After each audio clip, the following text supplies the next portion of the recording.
Yeah, well, we talked about the coaches and Coach John Schlarman about he was had cancer diagnosis 2 years ago when he hadn't missed a game, had only missed a couple practices, and then he missed the Missouri game and then missed the and hadn't been around since then. Well, he passed away on Thursday from complications from cancer. It was one of the hardest to treat and one of the most rarest forms of cancer. He passed away on Thursday, and they had a memorial service for him yesterday or on Monday at Kroger Field with a lot of the coaches, a few of the former players. Neil Brown from West Virginia, who of course was on the staff with Coach Stoops and them.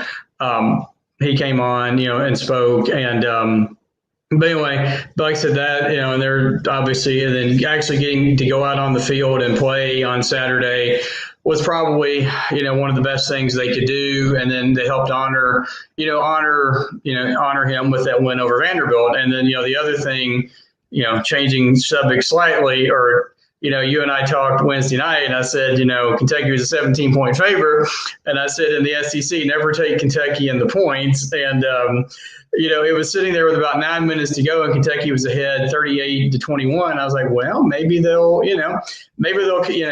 cover this time, and then Coach Stoops decided to take the foot off the gas. We'll let some younger guys get some playing time. Bo Allen at quarterback, some younger guys on defense.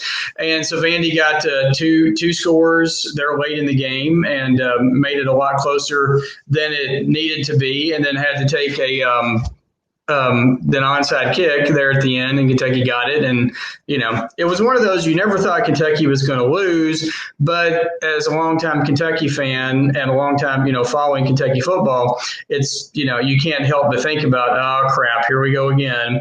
Like the LSU game. I mentioned to somebody, you go back to the Peach Bowl back in 1993. I was at that game with some friends. Kentucky led in the fourth quarter. Marty Moore picked off a pass. Instead of falling on the ball, tried to run it, fumbled. Like 3 plays later, Clemson scored and won the game. So, but anyway, like I said, you never thought they were going to lose, but it was just uncomfortable enough that you couldn't help but have those memories come popping back in your head.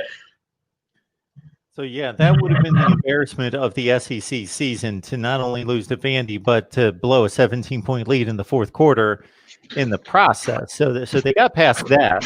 Now, in looking at the quarterback situation that we addressed last week, you talked about Joey Gatewood, you talked about Bo Allen, and who's going to be the guy for 2021.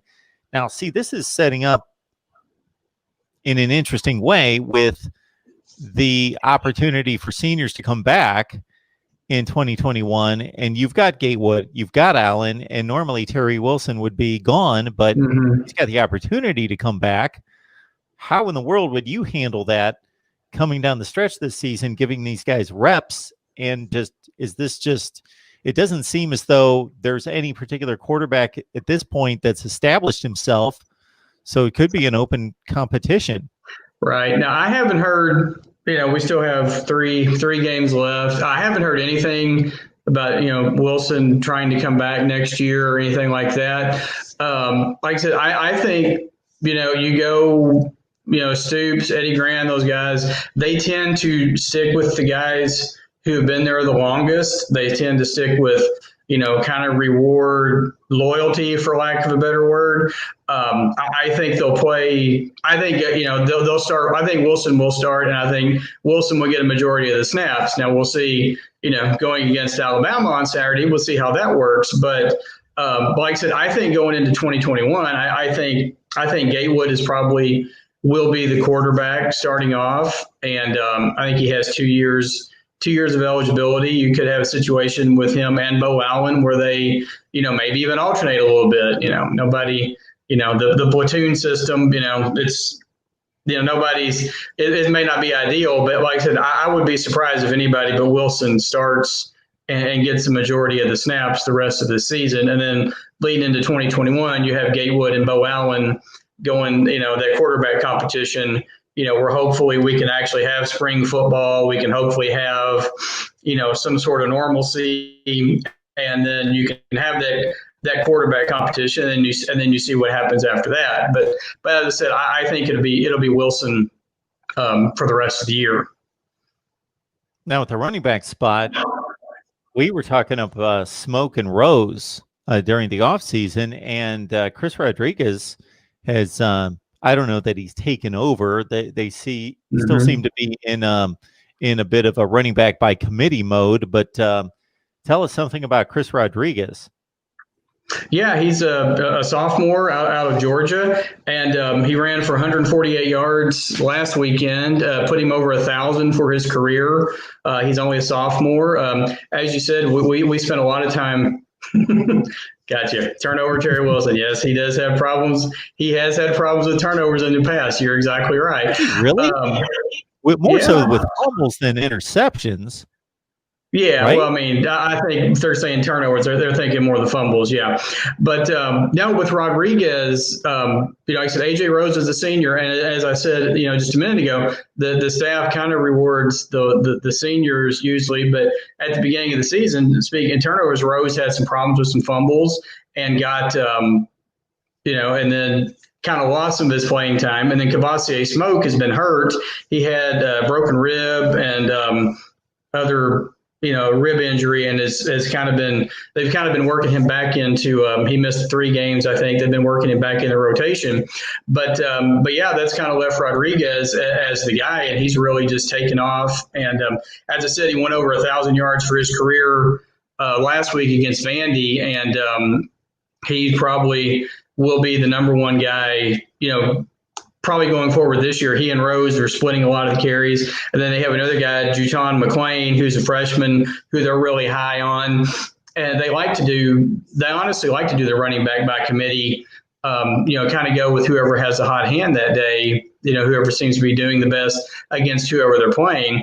But yeah, Rodriguez has been great this year. And, there's talk, people around the program that thinks, he could be another 1,000-yard rusher next year, and then maybe even have interest in, next year, in the year after, in the draft, even, possibly, or he might to that point where he can have to make that decision. Do I come back for my senior year, or do I go to the NFL? But, that's a year off, and we'll talk about, we'll think about that when we get there. But yeah, he's been really good. Yeah, can't argue with that one either. You got to get the passing game together. So, but Wilson looked. I understand they're playing Vanderbilt, but Wilson, completed 13 out of 15 passes. He looked good to me. He looked like the Terry Wilson from 2018 and the early part of last year before he had the knee injury. He looked good. His passes looked sharp. He just looked so much better. I don't know. Calmer is maybe not the right word, but he just looked more in tune with the offense, and it showed. Now, like I said, coming into this game on Saturday, let's face it, it's quite the challenge that Kentucky has ahead of them on Saturday. Absolutely. So, Kevin, actually, the question there by HMan998 brings to mind a question that I've got for you. What we're seeing out of the Kentucky offense under Terry Wilson, is that mostly due to that being the Mark Stoops approach, that being the type of offense that he wants to run, a conservative, run-heavy, quarterback can run, leave it to the defense, protect the football, or is he just coaching that way and implementing that kind of offense because of the personnel he has, and they would like to find somebody where they can open it up more, throw it downfield? I think it's a little bit of both.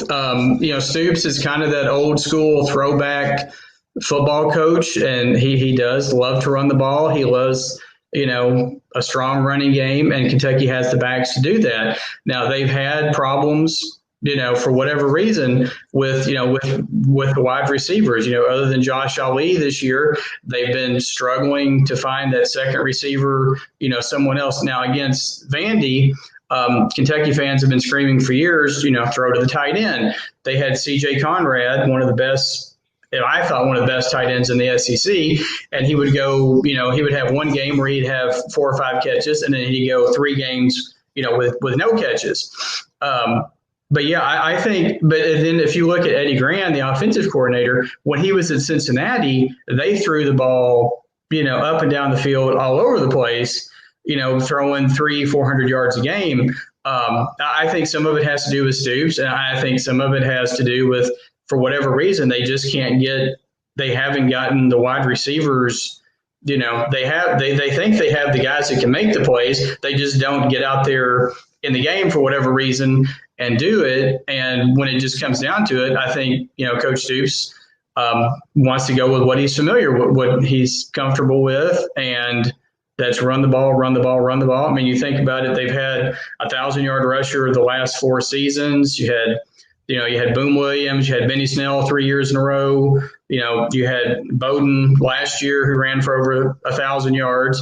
I don't know that they're going to get to 1,000 this year. Rodriguez will probably be the best candidate for that. But yeah, I think a lot of it just has to do with how Stoops likes to manage a football game. So I think they would rather run, they would like to pass. Obviously the fans like to pass. You and I have talked about this, the air raid offense, kind of got started here at Kentucky back with Hal Mumme. You had Mike Leach as his offensive coordinator and quarterbacks coach, when you had Tim Couch, who had such, record-setting seasons. And, people still 20-some years later, that's the offense that they want to see, because you see it all around college football. You think about this year, like the incredible talented quarterbacks we've got, all over the country, Mac Jones being one of them, who Kentucky will face on Saturday. And you have Justin Fields and Zach Wilson and, all these guys. And of course, we talked about this last week. Mac Jones in 2015 committed to Kentucky and was a Kentucky commit for almost a year until, yes, exactly. Imagine if they had kept Mac Jones until, Coach Saban came calling and he flipped Alabama. And we were like, okay, because, they had Tua, they had Jalen Hurts. It's like, who are they, when is he ever going to get any playing time? And of course, Jalen Hurts transfers to Oklahoma, and then Tua spent last year, he was hurt a lot of last year. And, there you go. And you see, Mac Jones did great last year, and you see the kind of numbers he's putting up this year. So, it's like I said, Kentucky, they would love. I really think a majority of the fan base would love that wide open air raid kind of offense. It's just I just don't know that it's in the cards in the current the way things are right now. All right, Kevin, we've got 4 more weeks. You got 3 more football games to win here, and then we've got 4 more weeks until National Signing Day on a Wednesday. So we are 4 weeks away from that. We will need you desperately on that day if you can make some time for us, but hopefully Sure. Kentucky can keep it close. I don't exactly know what you're going to be rooting for this Saturday. Reasonably, you can't win the game, but looking for good things, I'm sure, to just see that the team and the program's on the right track. Yeah. I think I think if you keep it, the point spread is like 30. I think if Kentucky keeps it under 30, I think that's it would be a good accomplishment. I think I'm working on my preview post for Last Word on College Football for this game, and I'm thinking 42-17, maybe something like that. I mean, the last time they played was back in 2016, and Alabama won 34-6. That time. And I think it's all total. Alabama has won 37 out of 40 games. Kentucky's won twice, and there was one tie, with Kentucky's last win coming in 1997 on an overtime victory. Tim Couch hit Craig East for a game-winning touchdown, and I may or may not have been in the stands and may or may not have run out on the field after the game and helped try to tear down some goalposts. Yeah. Well, I think it may. I think we've got a picture in our minds, all of us now. Yeah. That was one of the most incredible nights. And the thing about it is, Alabama in the late 90s wasn't what they were today, but it was still, you beat Alabama. It was like, is still a pinnacle of, college football. You beat Alabama, you beat them at home, and like I said, the place went nuts, and it was such a cool experience being there that night. I remember it well. All right, so Kentucky coming off the win against Vandy goes to Alabama, takes on the Tide, 30-point underdogs. So at least for 1 week, it's like old times said, Kentucky is a 30-point underdog. Kevin McGuffey, Last Word on College Football. So invite everybody and encourage you to head on over to Last Word on College Football. Check out Kevin's work over there. We've got a ton of friends over there that help us so much here. Kevin, Jason Ray, Tony Saracusa, and the crew over there covering college football. Kevin, appreciate you stopping by. You have a great night.